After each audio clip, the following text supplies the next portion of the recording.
Just recently, I played back a recording for you that you made on the 10th of June in 2022. Now, that was over 1 year ago. And we played that. And what do you think about your English at that time? And how would you compare it to your English today? Well, at that time, I think that I had a very good English because I was feeling like uh,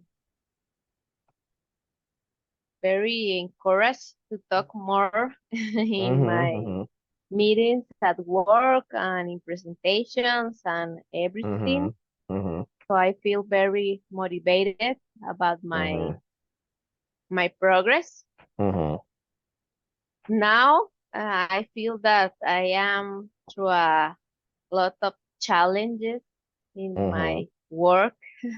Yeah, and why is that? So because I changed to a new role Mm-hmm, in the company, so mm-hmm, they are um, giving me the opportunity to be more exposed to English mm-hmm, and meetings, presentations, and mm-hmm, I during the week I have mm-hmm, to talk a way more English. mm-hmm. So I see. that's the difference. So you're doing more in English than you did before. Correct. Yeah. Okay.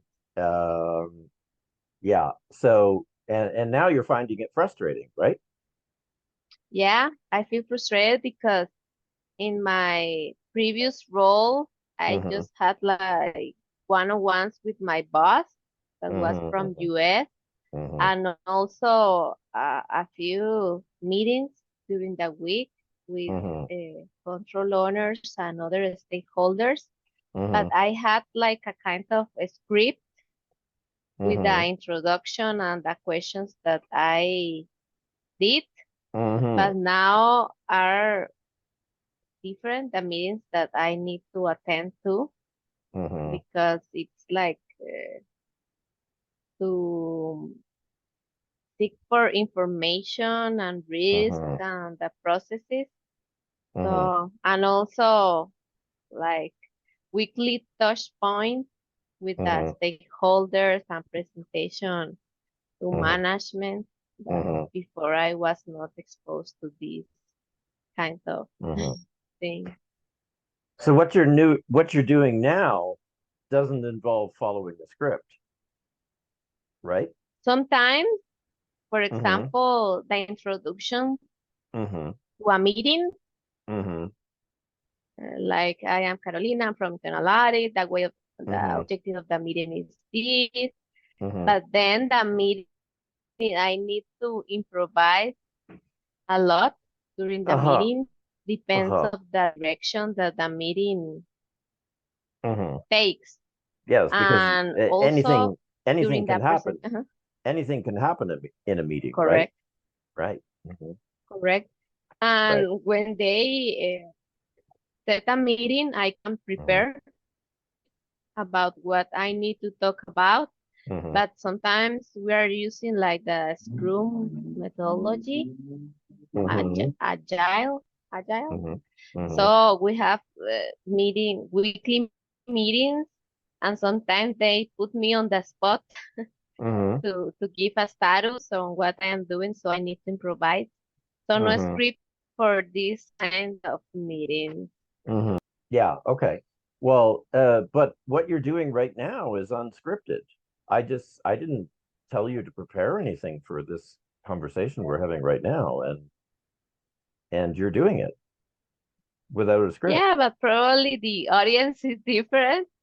With you, I feel Uh-huh. more confident Mm-hmm. to speak. But Mm-hmm. when I have a big audience or Mm-hmm. the audience is like my boss or the boss of my Mm-hmm. boss, so Mm-hmm. Mm-hmm. I feel nervous. So Mm-hmm. everything changed. Mm-hmm. Right. Or for example, when I need to explain a process, Mm-hmm. what I am doing, so I need to explain like a high level Mm-hmm. process, and they go in detail and explain all the observations. So Mm-hmm. it's difficult for me like to put in words what I'm Mm-hmm. thinking at the moment, to explain Mm-hmm. Mm-hmm. what I did. Mm-hmm. Mm-hmm. Okay.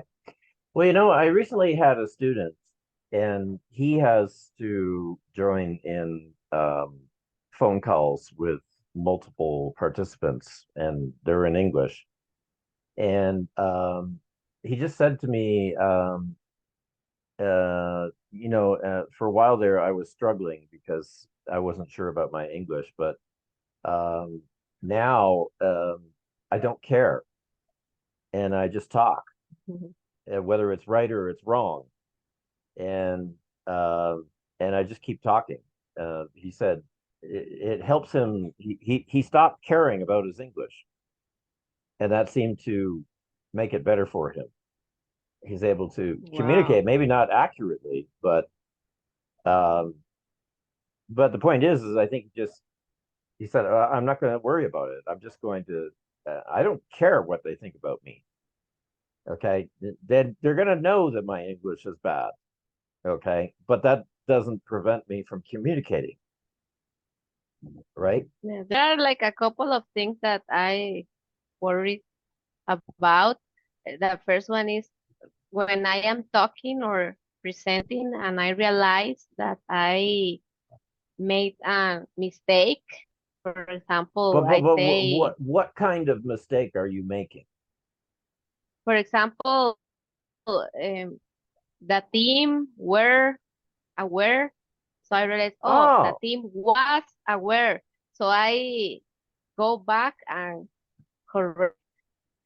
Then, but who cares about that? I mean, if you say the team yeah, were aware, it's still okay. I mean, you okay, you made a mistake, but that's not going to prevent somebody from understanding you. right. But they know that I'm not speaking English. For But example, I say, last week we meet with this person. So I realized, oh, I need to speak but, in tense.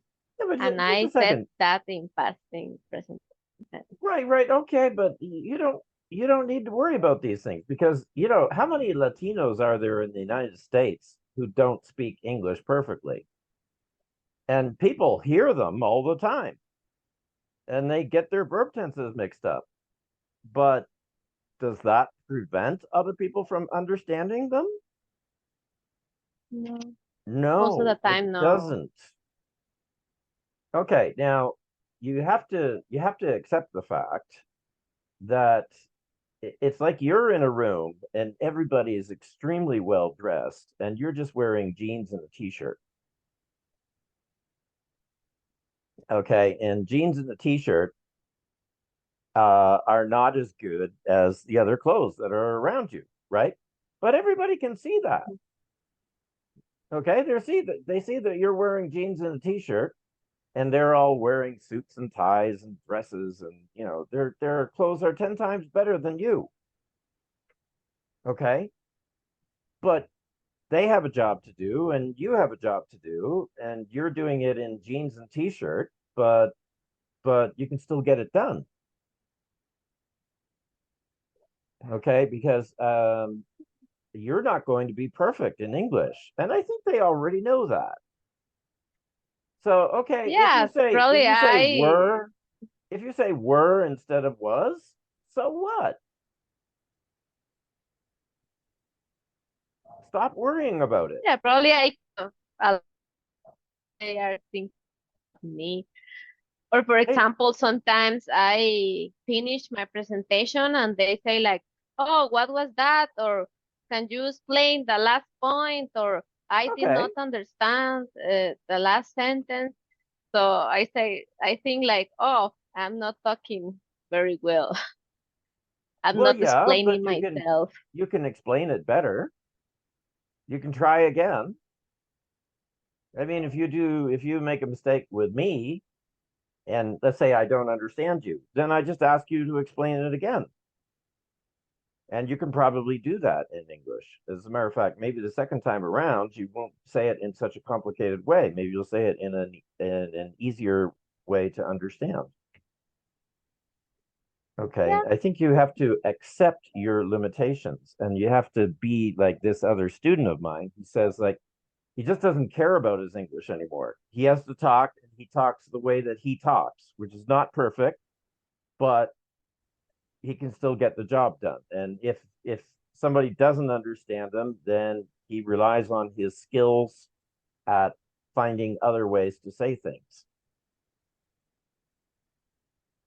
Okay, yeah. now it is. Today I was in a meeting Mm-hmm, and there was a native speaking presenting, mm-hmm. and then when she finished, the audience asked questions like, "Oh, I don't understand why you say that. Oh, I don't get it."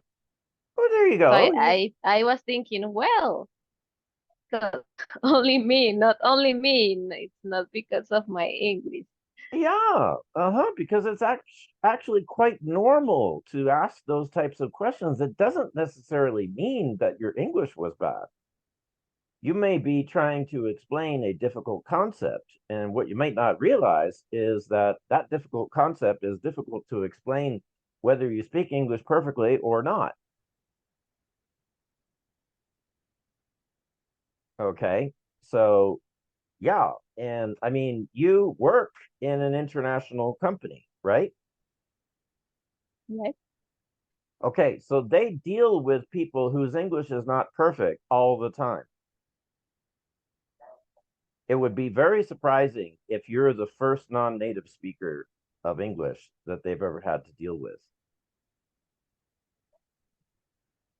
Ask Correct. yourself that question. Do they also deal with other non-native speakers of English? Yeah, of course. There They are a lot do. of non-native speakers. Mhm. And what do you think? Do you think they start saying, that's not good enough? You have to speak English better than that. Do you think they act that way? No, have peers or non-native that manage their English better or very well with a high level English. And they have also sentences or words that they say like a native speaker. So Uh-huh. probably they don't notice the difference when they are talking. But Mm-hmm. well, I care a lot about what they think about my English. That is the Mm-hmm. problem. That is the That problem I want right my there. English to be perfect. Yeah. And it's not going to be. And I hate to say this, but you can keep studying English, and your English will never be as good as the native speakers. Because if they're 40 years old, then they've basically been learning English for 40 years. And you have not been learning English for 40 years. I mean, you've been learning English, and not only that, but they use English. They're still learning English. Yeah, you are still learning your own language. You're still learning Spanish. Do you realize that? Right. Yeah. You're A lot still of learning words that I Spanish. haven't heard. There are words that you haven't heard. There are even ways of expressing things that you have not heard before, because new things are sometimes created. Okay, and so the thing is, what about me and my Spanish? Should I compare myself to you? No, because you'll always be ahead of me in Spanish. I will never get to be as good as you are. What they say in my work is that, for example, think about that I am learning a new language and I can speak both languages well. And they know they only speak one. Right. So Well, so there you go. You are doing better than they are. yeah, that's They so are difficult to think about that during the presentation and the nervous. right. They are unfortunately unilingual. They are trapped in the universe of being unilingual, and you are not. Okay. So these are some things to think about. Maybe you just need to stop caring about it so much. Yeah, I do. I am in the process of. Aha, right. Okay. And don't try to be something that you can't be. You're not going to be perfect. You're not going to be perfect. And now here's the thing is you might really feel very good about the fact that if you did that presentation in Spanish, you would be able to articulate yourself extremely well. And you're not going to have that ability in English. Yeah. Never. You're always going to be behind the others. So, but that doesn't mean that you still can't get your point across. It doesn't mean that you can't communicate. Maybe it's a little bit more difficult for you. Maybe you need a little bit more time. Maybe you need some help. Maybe you could ask other people in the meeting for help. Does anybody speak Spanish? Yeah, if there is somebody who speaks Spanish, maybe you can say to that person, you. I see your last name is Ramirez. Do you speak Spanish? The word I'm looking for in English is, and did you say the Spanish word, right? You could do that. Uh, Stop worrying too much. Here's what you need to worry about. You need to worry about fatal errors. If you say were instead of was, if you say the team were instead of the team was, that is not a fatal error. Okay. But if you say something and it turns out it has a completely different meaning than what you thought it meant, and it ends up causing a problem for you, that is something to worry about.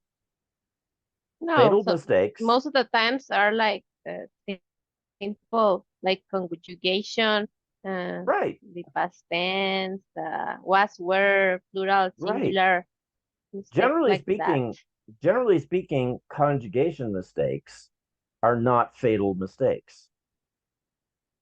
Okay. And generally speaking, that doesn't happen.